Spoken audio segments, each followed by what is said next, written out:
Bapak, Ibu, Saudara-saudari umat Allah yang terkasih dalam Kristus. Tema yang saya bawakan pada hari ini adalah mewartakan kabar baik di tengah krisis lingkungan hidup. Tujuannya, yang pertama, manusia yang diberkati dengan kecerdasan dan cinta serta ditarik kepada kepenuhan Kristus.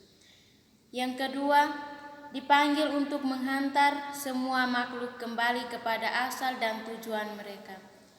Dalam nama Bapa dan Putra dan Roh Kudus. Amin. Rahmat Tuhan kita Yesus Kristus, cinta kasih Allah, dan persekutuan Roh Kudus besertamu dan sertamu juga. Marilah berdoa. Allah Bapa pencipta alam semesta, Engkau menciptakan kami seturut gambar-Mu dan mempersatukan kami dalam tanggung jawab untuk melaksanakan. Kami mohon kepadamu, turunkanlah berkat-Mu atas kami, kobarkanlah api Roh Kudus dalam hati kami, supaya kami sadar bahwa hanya kepadamu lah kami bersembah sujud. Semoga dalam suka kami memuji-Mu, dalam duka kami mencari-Mu, dan sebagai ciptaan-Mu kami menyembah hanya kepadamu lah. Dikaulah dalam persekutuan Roh Kudus, Allah kini dan sepanjang segala masa. Amin. Marilah kita mendengarkan cerita yang saya bawakan pada hari ini.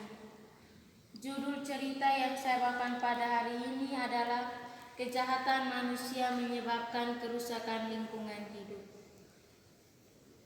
Ketika manusia mulai bertambah banyak di muka bumi dan anak-anak perempuan dilahirkan bagi mereka, sangat memprihatinkan keadaan bumi saat ini.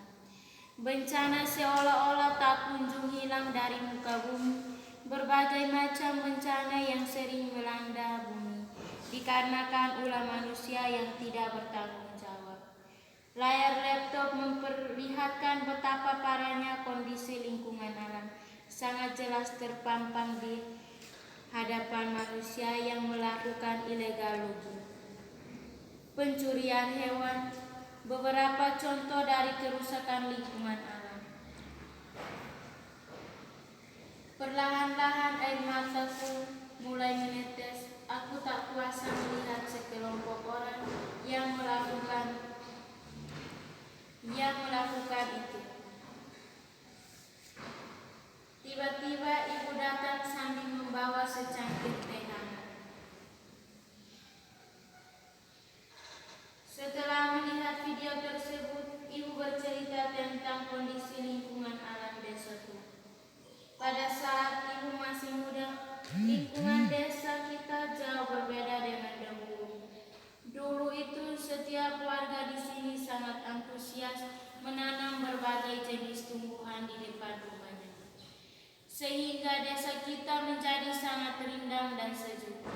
Hutan desa dulunya menjadi habitat banyak rusa, tetapi sekarang warga justru memburunya dan akhirnya punah.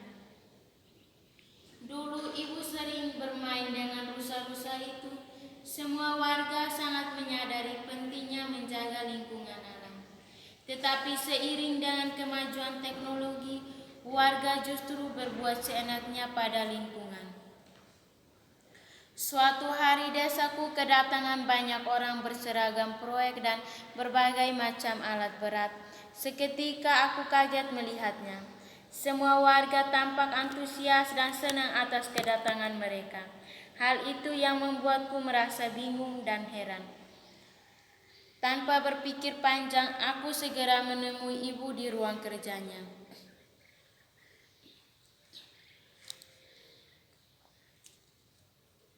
Ternyata di hutan desa sangat ramai warga.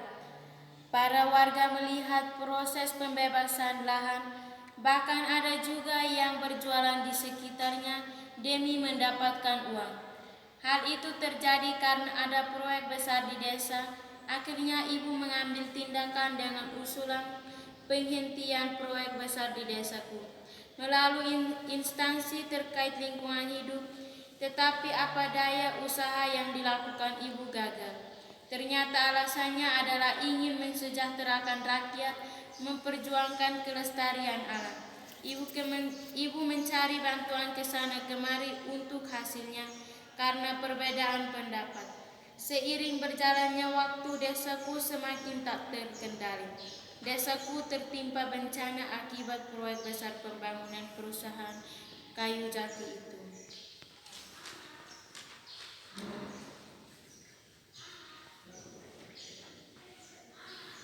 Setelah kita mendengarkan cerita yang saya bawakan pada hari ini, ada pertanyaan refleksi bagi kita. Yang pertama, apa saja kerusakan lingkungan yang kita alami dalam kehidupan kita?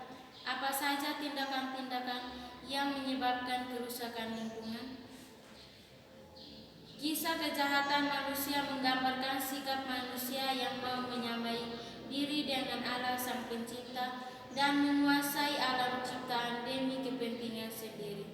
Sikap inilah yang membuat manusia jatuh dalam kejahatan merusak lingkungan hidupnya. Penghakiman Tuhan tak lain daripada konsekuensi atas kejahatan manusia sendiri. Kerusakan bumi dikaitkan dengan kekerasan yang memenuhi bumi. Manusia yang jahat telah mengisi segala-galanya dengan kejahatan dan kekerasannya karena ia menganggap dirinya menguasai atas makhluk ciptaan. Marilah kita mengaku iman dan kepercayaan kita lewat doa aku percaya.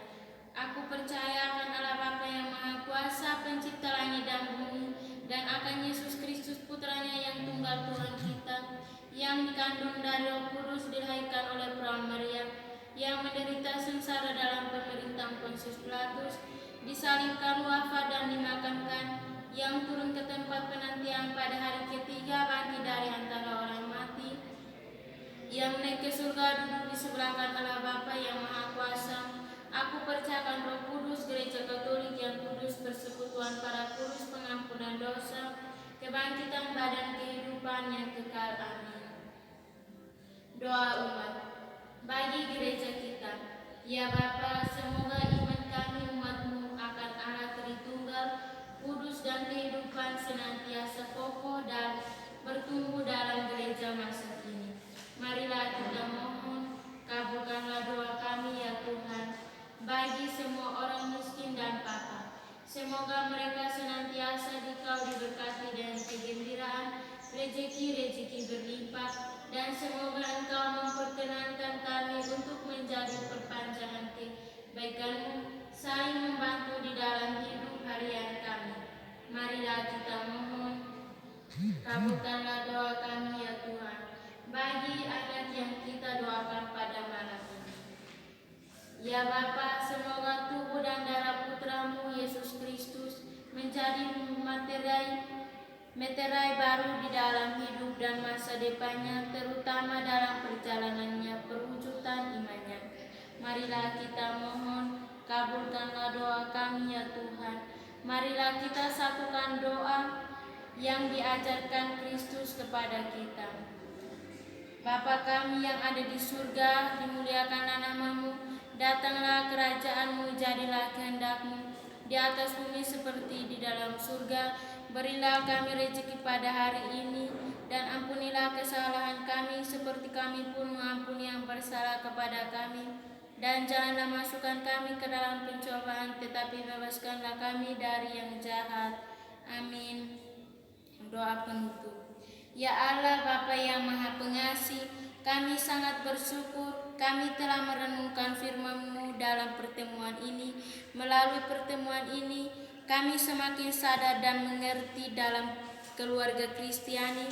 Semoga dengan kekuatan rahmat-Mu, kami melaksanakan amanat firman-Mu dalam hidup. Dalam karya kami demi Yesus Kristus Tuhan dan pengantara kami. Amin.